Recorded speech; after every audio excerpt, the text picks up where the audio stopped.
Тэр бом. Энэ нэрийг анх харахад ихэнх хүнд юу бодох вэ? За дахиад мөнгө, флекс, luxury, баян болох мөрөөдөл. Би ч гэсэн ихэндээ тэгж л батсан.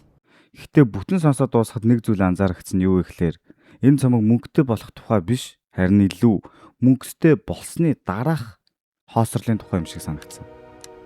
Тэр бом гэдэг нь энд зориг биш. Тэр бомын дараа юу үлддэг вэ гэдэг асуулт. Одоо яах вэ? Цомгийн гол санаа нь энэ цомогт мөнгө байна, амжилт байна, luxury байна, confidence байна. Гэхдээ тэр бүхний цаана тайван байдал бараг байхгүй. Харин ч илүү хүсэл, илүү дарамт, илүү ганцаардал, илүү их хоосрол. Тийм болохоор тэр бом гэдэг нэр нь банкны дансны үлдэгдэл гэхээсээ илүү хүн зорилгодоо хүрснээ дараа ч дотор нь дүүрдэггүй тэр мэдрэмжийг илэрхийлж байгаа юм шиг санагдсан. Яагаад энэ цомог ажилласан бэ? Сүүлийн жилүүдэд Монгол trap маш их хөгжсөн. Монголд trap ер нь бол нэлээд сайн хөгжсөн. Гэхдээ нэг асуудал байдаг. Олон артистийн битийн солилцохвол хэн бэ гэдгийг ялгахад хэцүү. Харин Fruity Bachka-г сонсоход 20 секундын дараа л that's the Fruity гэж санагддаг. Тэр technical rapper биш, punchline rapper ч биш. Илүү атмосфер бүтээдэг. Сүүлийн бичлэгүүд дээр илүү их атмосфер яриад л байна л да. Гэхдээ ямар нэгэн байдлаар орчин бүтээж тэр агаар руу нэвтрүүлж байгаа нь миний хувьд сайн рэперийн, сайн артистийн чадвар юм болов уу гэж боддог. Тэр талаараа тэр бом мөнгө гэхээс илүү мөнгөний дараах энэ хоосрлын атмосфер агаар энэ vibe руу намайг оруулж чадсан цомгийн хамгийн том давуу тал гэж бодож байна. Энд нэг хүний дурдахгүй бол болохгүй. Энэ бол Бектор Петрович. Цомгийн хамгийн underrated хүн гэж үзэж байна. Эдний санааг бол анх би өгсөн юм аа. Энэ нэрийг миний бодлоор энэ цомгийн талаар хүмүүс ярихдаа хамгийн том эндүрэл бол энэ Fruity-гийн цомог гих өнгө аястай хүмүүс их харагдсан. Гэхдээ энэ бол Fruity Bachka, Бектор хоёрын хамтарсан ертөнц. Хоёуланд нь ижил зүйл байдаггүй. Fruity илүү melody, texture, emotion, атмосфер бүтээдэг бол Бектор илүү structure, rhythm, control, confident-ийг бүтээдэг. Өөрөөр хэлэх юм бол Fruity манан үүсгдэг бол Бектор тэр манан дундуур явах замыг гаргадаг. Тийм болохоор энэ хоёр хамтдаа байхдаа илүү хүчтэй сонсогдсон байх гэж бодож байна. Надад хамгийн их таалагдсан зүйл бол Бектор хизээж Fruity-г дарах гэж оролдоогүй. Харин илүү том харагдуулдаг. Тэр өөрөө shine хийхээс гадна Fruity-гийн хэсгийг ч илүү хүчтэй болгож өгдөг. Энэ бол хамгийн сайн хамтрагчийн шинж. Production. Хэрвээ энэ цомгийн MVP-г сонгох гэвэл би рэперийг сонгохгүй, production-ыг сонгох болно. Нэг талаараа яг Fruity-г хэлж байгаа л хэл та. Гэхдээ beat бүр жижиг detailтэй, synth, pad, transition, space гэх мэтчлэн хэсгүүд нь бол маш beautiful. Ялангуяа transition нэг ч алдаагүй. Монголд trap өмнө production талаасаа ийм баялаг байгаагүй. Энэ цомог production-ы стандартыг нэг шатаар ахиулсан гэж бодож байна. Шинэ үеийн trap-ыг. Битүүдийг зүгээр нэг рэперийн ард явж байгаа background биш, харин энэ цомгийн ертөнцийг барьж байгаа тийм гол багна гэж хэлж болно. Тийм учраас Fruity-гийн вокал их сонирхолтой, заримдаа дуулж байгаа юм шиг, заримдаа рэп хийж байгаа юм шиг. Энэ түүний signature болсон бах магадгүй. Харин Бектор илүү тод, илүү шууд, илүү grounded болгосон.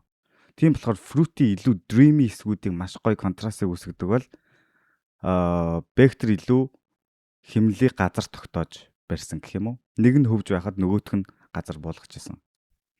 За одоо хэдүүлээ лирик талаас нь ярьцгаая. Энэ цомгийн хүч нь лирик ерөнхийдөө биш. Гэхдээ муугүй. Хэрвээ чи Kendrick Lamar шиг мөр бүрийг нь тайлна гэж сонсвол магадгүй энэ сэтгэл дундуур үлдэнэ. Гэхдээ mood, delivery, beat, texture талаас нь сонсох юм бол эдгээрийг хамттан сонсвол илүү хүчтэй ажилдаг. Энэ цомгийг тийм үгийг унших биш, илүү мэдрэх зорилттой цомог гэж хэлмээр байна. Энэ цомгийн хамгийн том давуу тал гэх юм бол identity. Дуу бүр нь төгс биш байж болно. Гэхдээ ертөнцийн тод Fruity Bachka, Бектор Петрович хоёрын хамтрал нь random биш. Нэг нь өнгө өгч байхад нөгөөх нь бүтэц өгч байдаг. Production сайн, aesthetic тод, vibe хүчтэй. Монгол trap-ийн хувьд энэ цомог нь sound, texture, атмосфер талаасаа нэг алхам урагшлуулсан гэж хэлж болно. Яа. За тэгэхээр одоо шүмжил рүүгээ орцгоё. Ерөнхийдөө надад нэг зүйл давтан сонголтоор илүү мэдрэгдсэн референсүүд арай их санагдсан. Эхний сонголтоор бол амар гоё.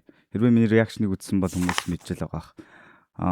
Ийм юм руу шилжиж гин, ийм шилж байна, ийм референс байна гэд анх сонсоход маш хөгжилтэй, сонирхолтой, анзаарахад их гоё байсан. Гэхдээ олон сонсоход заримдаа тэр референс нь өөрөө гол дүр болоод цомгийн identity-г баг зэрэг бүдгрүүлж байгаа юм шиг санагдсан. Өөрөөр хэлэх юм бол энэ мөрийг сонсоод энэ fruity юу гэдгээс илүү ямар референс вэ гэдэг дээр одоо асуулт илүү төрөөд ах шиг те.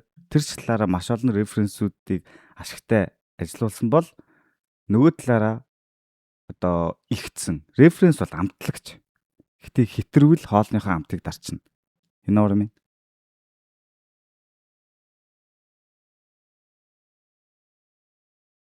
Альбом structure. Энд бас маш том шүмжлүүдийн нэг нь орж ирнэ. Энд 30 дуу байгаа. 1 цаг 40 минут. Энэ бол маш урт. Зарим үед кино шиг санагдсан. Зарим үед плейлист шиг. Хэрвээ 18-аас 22 дуу ч юм уу ерөнхийдөө илүү хатуу эдит хийсэн бол импакт нь илүү хүчтэй байх болсон болов уу гэж бодсон. Энэ бол маш олон сонссны дараа төрсөн мэдрэмж. Тэгээд бас шахаад илүү импактийн хүчтэй. Тэгээд баг зэрэг хэд хэдэн дууг хасдаг ч юм уу те. Тиймэрхүү эдитүүдийг оруулж ирэх боломжтой байсан болов уу гэж бодож байна. Зарим үед vibe нь илүү давтагдаж байсан мэдрэмж төрж исэн. Энэ цомог муу гэсэн үг биш. Харин сайн санаа их байгаа болохоор илүү шахсан бол илүү хүчтэй байсан болов уу гэдэг л idea. Та нар юу гэж бодож байна? Reply Value. Энэ бол альбомын хамгийн сонирхолтой тал нь. Анхны сонголтоор бүх юм нь ойлгохдохгүй нэгдэхгүй. Зарим дуу нь 3 4 сонголтоор илүү гоё болдог. Жишээ нь хэм бол зарим гэдэг дуу. Гэхдээ reply value өндөр байна гэдэг нь бүрэн альбомаа дахин сонсно гэсэн үг биш. Миний бодлоор зарим дуу нь плейлистэнд үлдэж, зарим нь альбомын доторх одоо тэр experience-ийн нэг хэсэг болоод өнгөрсөн. Цомог яг юуны тухай вэ? Буцаад гол санаа руу орцгоо. Энэ хэсгийг би дахиж давтарч хэлэхдээ таатай байна. Ер нь бол иймэрхүү цомог сонсоогүй их утсан. Тэгээд хүлээлт маш бага байсан. Хүлээлтийг маш сайн дагуулсан учраас их гоё концепт юм шиг санагдсан. Мэдээж цомог мөнгөний тухай юу тийм, амжилтын тухай юу тийм. Гэхдээ түүнээс илүү амжилтын дараа хоосрлын тухай. Хүн энэ л байхад болоо гэж боддог. Гэхдээ хүрсний дараа дахиад нэг хоосон цай гарч ирдэг. Илүү том зорилго, илүү том дарамт, илүү том ганцаардал. Тэгээд одоо асуулт нь одоо яах вэ? Миний хувьд тэр бом гэдэг нь баян болох мөрөөдөл биш. Харин баян болсны дараагч сэтгэл дүүрдэггүй тэр хүний дотоод орон зайг илэрхийлсэн маш сайн концепттэй цомоглосон юм болов уу гэж бодож байна. Миний хувьд энэ цомгоос хамгийн дуртай зүйл нь Америкийн трапыг шууд хуулбарлах гэж оролдоогүй. Харин дэлхийн трапын хөлийг ашиглаад өөрсдийн өнгийг гаргах гэж оролдсон. Тэр нь энэ цомгийн хамгийн том ялалт, хамгийн том wall юм. Монгол трап дэлхийн саундтай ярьж болно, ерөнхийдөө ойртож болно. Гэтэ заавал өөрийгөө алдахаалбгүй гэдгийг харуулсан юм шиг санагдсан. Нөгөө талаасаа сул тал гэх юм бол хит урт, эдитинг илүү хатуу байх боломжтой байсан.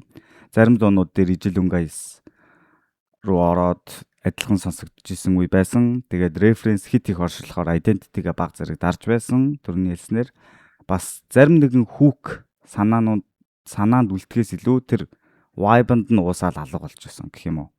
Яа. За тэгээд final thought руугаа ороход бол тэр бом бол lyric альбом биш, concept гэж хүчээр нэрлэгч хэрэггүй байх. Энэ илүү experience альбом гэж би хэлмээр байна. Чи дуу бүрийг нь цээжлэхгүй байж болно. Гэхдээ тэр ертөнцид 1 цаг гаруй амьдраад гарч ирнэ. Тэр мэдрэмж нь энэ цомгийн хамгийн том үнц нөх гэж бодож байна.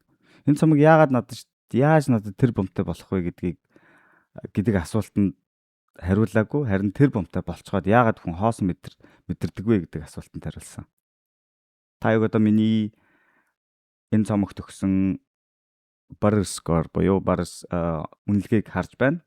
Дэлгэрэнгүй гин. Тэгээд дараагийн бичлэгээр ямар цомогийн ямар ревю хийлгэмээр байна. Доор үлдээгээрээ. Тэгээд Fruity Bachka болон Виктор Петрович орсон цагийн opposite гэж хэлж болох юм шиг санагдсан.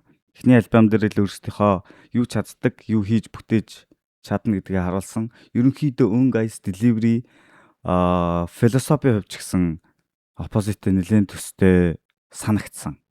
Харин та нар юу гэж бодож байна?